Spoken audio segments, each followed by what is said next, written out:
পরিবাহী, অপরিবাহী, অর্ধপরিবাহী এই তিনটা টার্ম আজকে আমরা আলোচনা করব বিস্তারিতভাবে। তো এটা আছে তোমাদের বেসিক ইলেকট্রিসিটি বইয়ের দ্বিতীয় অধ্যায়ে।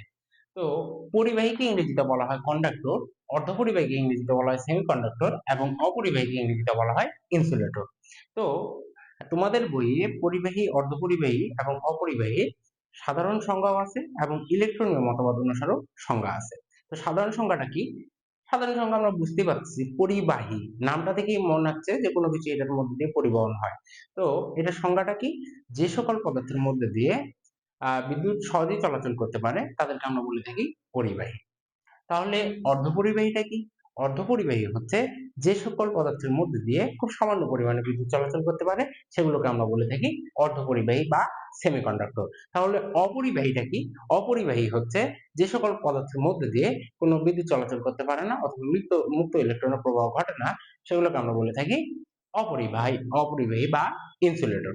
তো দেখো, এখন আমরা শিখবো ইলেকট্রনীয় তত্ত্ব অনুসারে পরিবাহী, অর্ধপরিবাহী এবং অপরিবাহী সংজ্ঞা।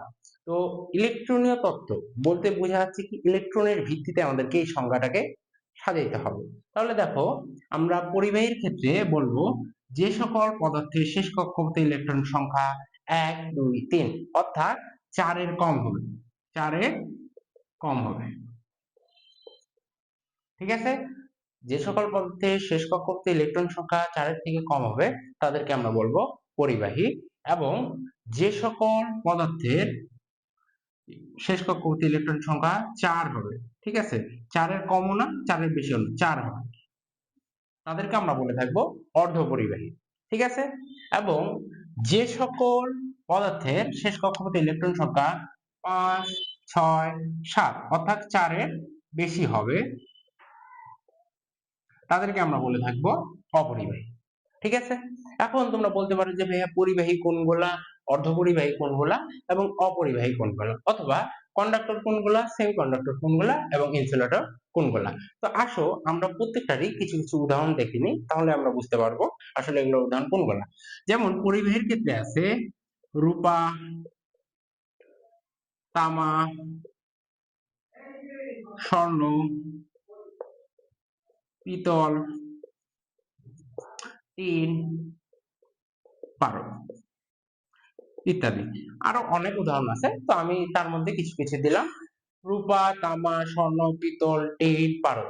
তার মানে কি, এই সকল পদার্থের মধ্যে দিয়ে বিদ্যুৎ চলাচল করতে পারে এবং মুক্ত ইলেকট্রনেরও প্রবাহ ঘটে। এখন অর্ধপরিবাহী তাহলে কোনগুলা? অর্ধপরিবাহীর মধ্যে আছে সিলিকন, জার্মেনিয়াম,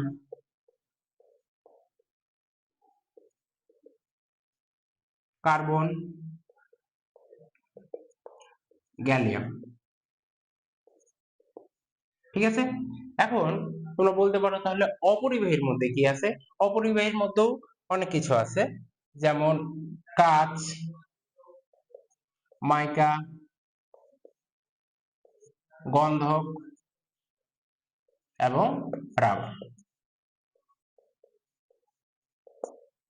ঠিক আছে? তাহলে তোমরা কি সবাই বুঝছো পরিবাহী কোনগুলা, অর্ধপরিবাহী কোনগুলা এবং অপরিবাহী কোনগুলা? পরিবাহীর সংজ্ঞাটা তাহলে কি? যে সকল পদার্থের মধ্যে দিয়ে বিদ্যুৎ চলাচল করতে পারে সেগুলো পরিবাহী। অর্ধপরিবাহীতে সামান্য পরিমাণ বিদ্যুৎ চলাচল করবে এবং অপরিবাহীতে একদম বিদ্যুৎ চলাচল করবে না।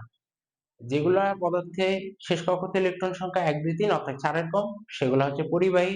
যেগুলোতে 4 হবে সেগুলো হচ্ছে অর্ধপরিবাহী এবং যেগুলোতে 4 এর বেশি হবে অর্থাৎ 5, 6, 7 হবে সেগুলো হচ্ছে অপরিবাহী। বেসিক ইলেকট্রিসিটি অধ্যায় 2 এর রচনামূলক কোশ্চেন 1 এবং 3 নাম্বার এবং তোমাদের বইয়ের একটা গুরুত্বপূর্ণ কোশ্চেনের অ্যান্সার আমরা আজকে করব।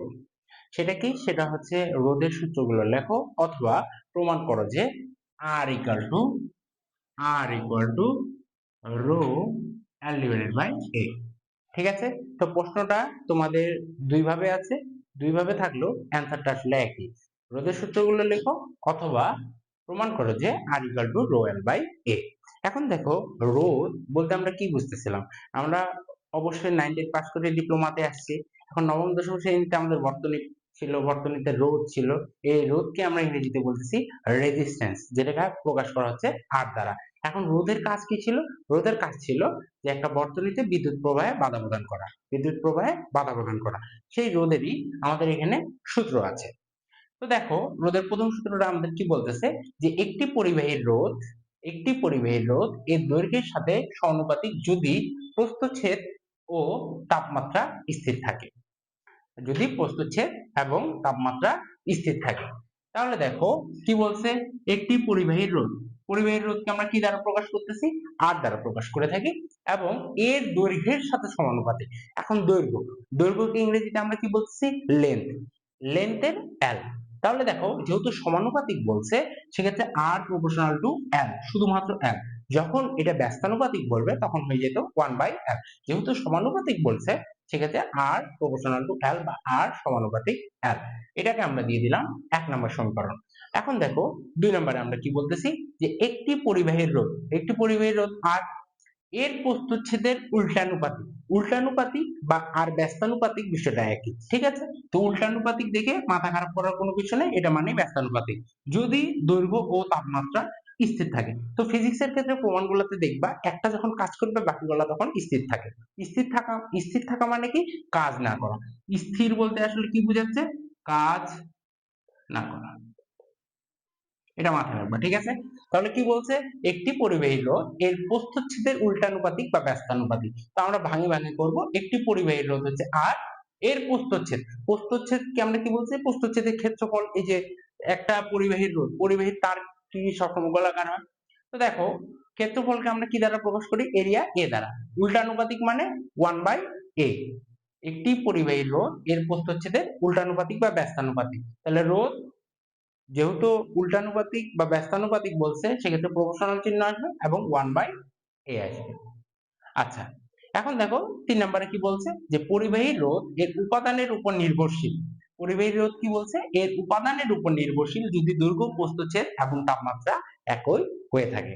ঠিক আছে? তো আমরা একটু পরে আবার আলোচনা করব এই যে পরিবাহী রোধ এটা কি কি উপাদানের উপর নির্ভরশীল, বা পরিবাহী রোধ কার কার উপর ডিপেন্ড করে।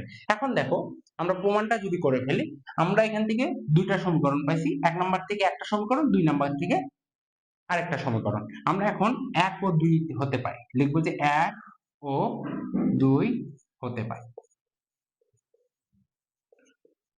দেখো তো, 1 এবং 2 নম্বরে উভয় পাশে উভয়টাতেই আমাদের বাম পক্ষে আর আছে না? তাহলে দেখো, আর আমরা কমন নিয়ে নিলাম, তার সাথে সমানুপাতিক চিহ্ন দিয়ে দিলাম। ঠিক আছে? এখন দেখো, একটাতে কি আছে? এল আছে, আরেকটাতে কি আছে? 1/a আছে। এখন দেখো, যেহেতু দুইটা গুণ অবস্থায় আছে, দুটাকে সমন্বয় করে ফেলছি, এবং এল এর নিচে কোনো কিছু নাই, তার মানে মনে মনে 1 আছে।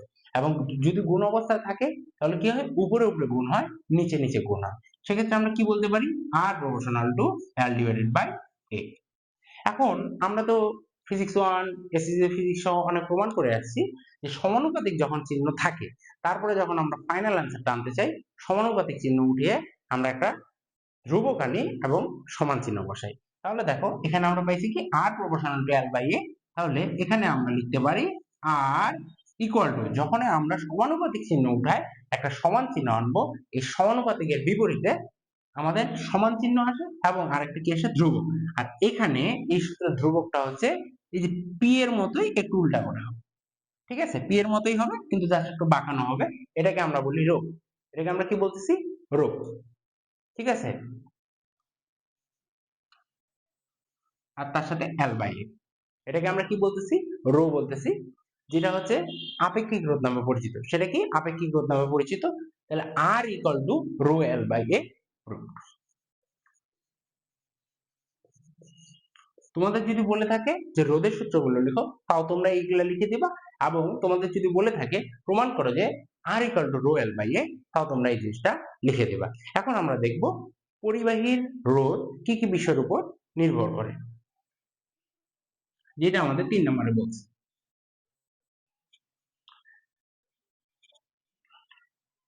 তো পরিবাহীর রোধ বিভিন্ন বিষয়ের উপরে নির্ভর করতে পারে। একটা হচ্ছে দৈর্ঘ্যের উপর,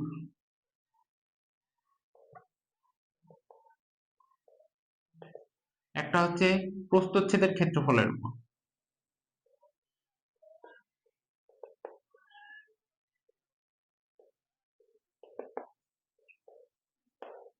আর একটা হচ্ছে তাপমাত্রার উপর,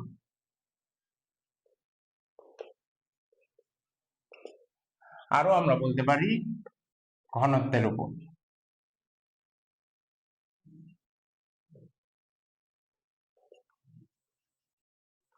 ঠিক আছে, তো আরো কিছু বিষয় আছে যেগুলোর উপরে রোধ নির্ভর করে থাকে, তবে কমন যে বিষয়গুলো যেগুলো আমরা এখানে দেখলাম যে স্থির আছে অথবা কাজ করতেছে না, সেই বিষয়গুলোর উপরে অবশ্যই রোধ নির্ভর করে থাকে। সেটা কি? দৈর্ঘ্যের উপর, প্রস্থচ্ছেদের ক্ষেত্রফলের উপর, তাপমাত্রার উপর এবং ঘনত্বের উপর। বেসিক ইলেকট্রিসিটি দ্বিতীয় অধ্যায়ের রেজিস্ট্যান্স রিলেটেড যে ম্যাথগুলো আছে এই ম্যাথগুলো সমাধান করব। আমাদের এখানে বোর্ডে দুইটা ম্যাথ দেওয়া আছে, হগ-এর উদাহরণ 2 এবং হগ-এর উদাহরণ 4। এই দুইটা ম্যাথ যদি তোমরা করো তাহলে তোমাদের দ্বিতীয় অধ্যায় বেসিক ইলেকট্রিসিটি সকল ম্যাথ গুলাই করা হয়ে যাবে। বা এই দুটা যদি তোমরা পারো, বুঝতে পারো, তাহলে প্রত্যেকটা ম্যাথই করতে পারবা। আসো আমরা শুরু করি। কি বলছে উদাহরণ 2 এ? আমি একটা একটা করে সব সমাধান করতেছি। তো কি বলছে? একটি তামার তারের প্রস্থচ্ছেদের ক্ষেত্রফল 100 বর্গ মিমি।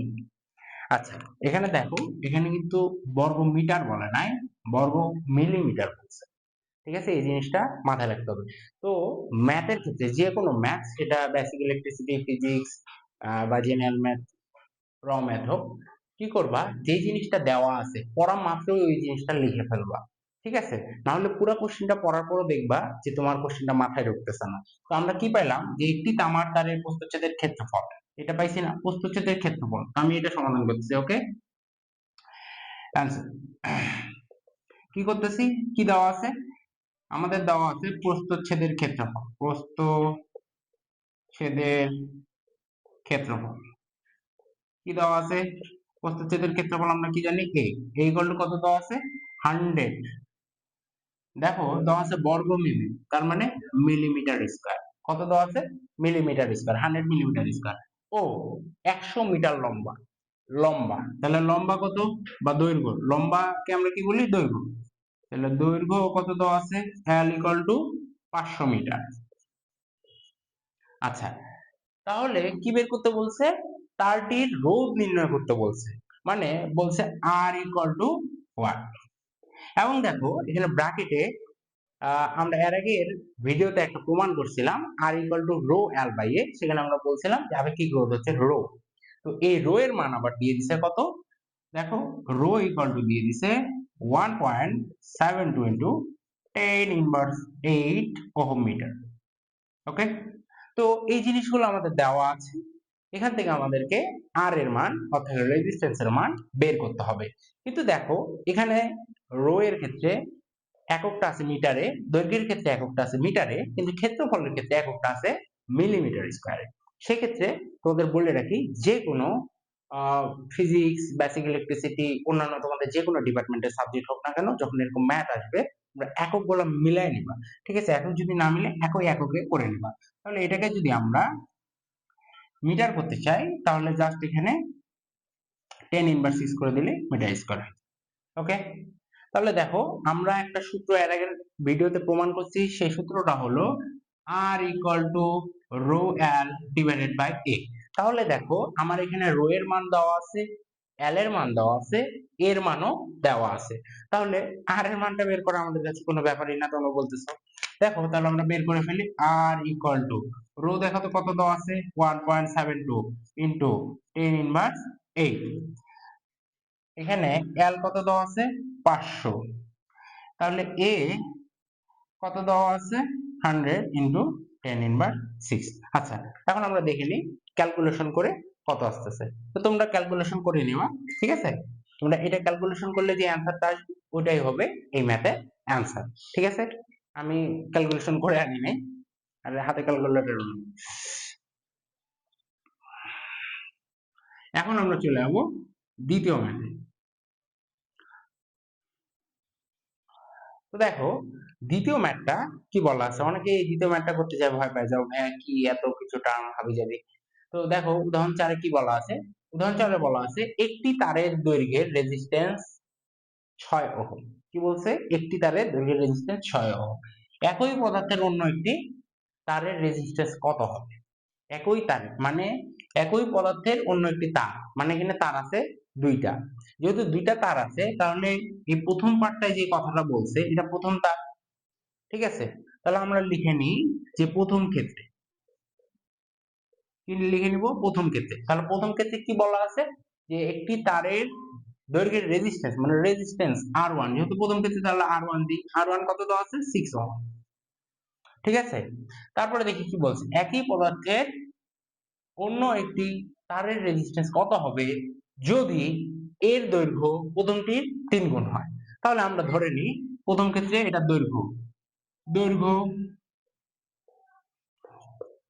ইকুয়াল টু L, দৈর্ঘ্য ইকুয়াল টু কি ধরে নিলাম L, এবং কি বলছে প্রস্থচ্ছেদ দ্বিগুণ হয়।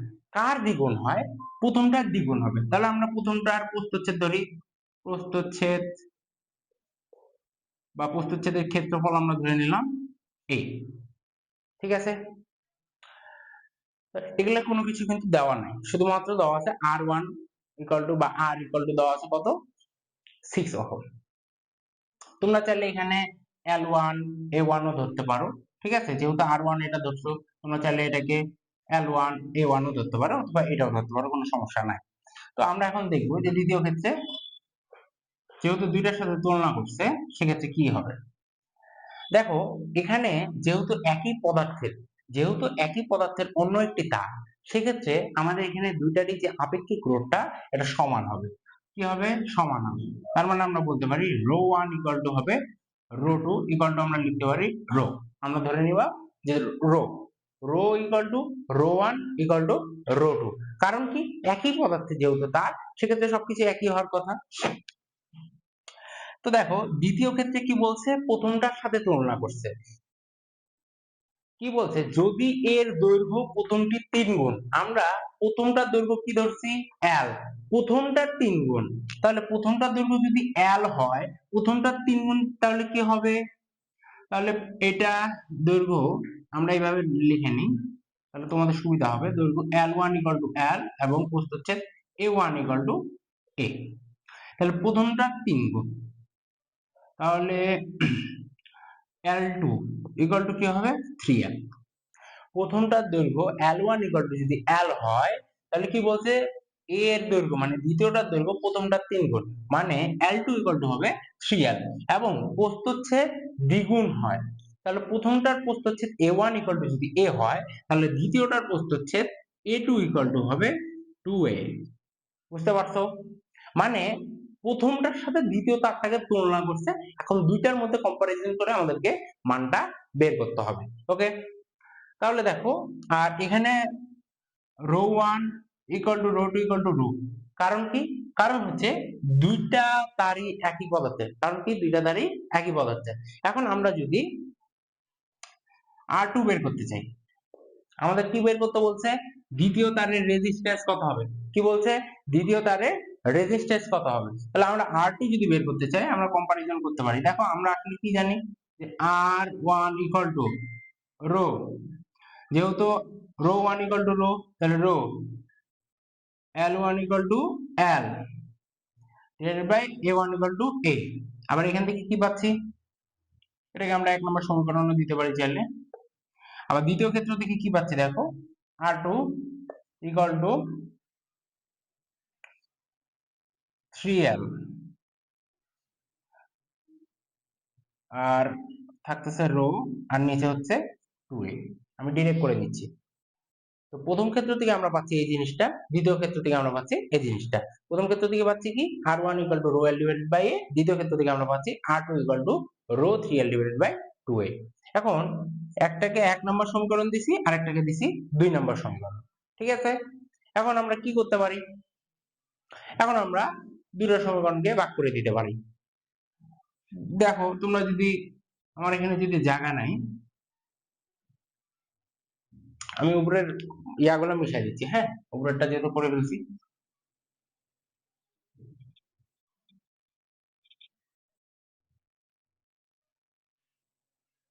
তো দেখো আমরা কি করতে পারি, আমরা 2 ভাগে 1 করতে পারি। 2 ভাগে 1 করলে কি হবে, বাম পক্ষের গুলা বাম পক্ষে ভাগ হয়ে যাবে, আবার ডান পক্ষের গুলা ডান পক্ষে ভাগ হবে। এখন ডান পক্ষে কি আছে এই পাশে?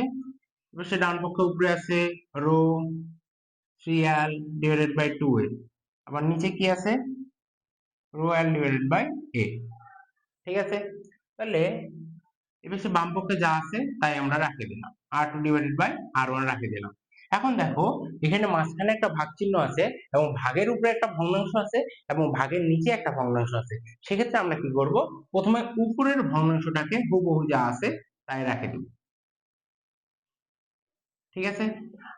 এবং নিচের যে ভগ্নাংশটা আছে এটা যখন ভাগ থেকে তোমরা গুণে রূপান্তর করবা, নিচের ভগ্নাংশের হরটা লব হয়ে যাবে এবং লবটা হর হয়ে যাবে। তার মানে এটা চলে যাবে উপরে এবং রো এলটা চলে আসবে নিচে। কোনো প্রবলেম আছে কি কারো? নাই। এখন দেখো এ আর এ আমরা কাটতে পারি, এল আর এল আমরা কাটতে পারি এবং রো আর রো আমরা কাটে দিতে পারি। পারি কিনা? অবশ্যই পারি। এখন দেখো আমরা কি করব? এই পাশে কি আছে? r2 ডিভাইডেড বাই r1 আছে, মাঝখানে সমান চিহ্ন আছে এবং এই পাশে আছে 3/2। যেহেতু মাঝখানে সমান চিহ্ন আছে এবং r1 টা এই পাশে ভাগ আছে, আমাকে বের করতে হবে r2 এর মান। সেক্ষেত্রে আমরা কি করতে পারি? r1 টাকে সমানের এই পাশে বার করে দিতে পারি। যেহেতু সমান চিহ্ন আছে আর আর গুণ হবে, সেক্ষেত্রে r1 টা বিপরীত পাশে গুণ হয়ে যাবে। তাহলে r2 ইকুয়াল টু হবে r1 3 ডিভাইডেড বাই 2। এখন দেখো আমাদের প্রশ্নেই কিন্তু প্রথম অংশে বলে দিছিল যে একটি তারের দৈর্ঘ্যের রেজিস্ট্যান্স কত? 6 ওহম। মানে প্রথম তারটার দৈর্ঘ্যের রেজিস্ট্যান্স বা আর দেওয়া ছিল 6 ওহম। তাহলে আমরা এখন মান প্রয়োগ করব। তাহলে R2 equal to 6 into 3 divided by 2। এখন দেখো 2 3 দুগুণা 6, তাহলে 3 3 9, তাহলে R2 এর মান হবে 9 ওহম। এটাই आंसर। তো যেই দুইটা ম্যাথ করাই দিলাম এই দুইটা ম্যাথ যদি তোমরা সলভ করতে পারো, বুঝে থাকো, তাহলে এই অধ্যায়ের যে কোনো ম্যাথই তোমরা করতে পারবা। তো দেখা হবে নেক্সট চ্যাপ্টারের যে কোনো এক ভিডিওতে। আসসালামু আলাইকুম।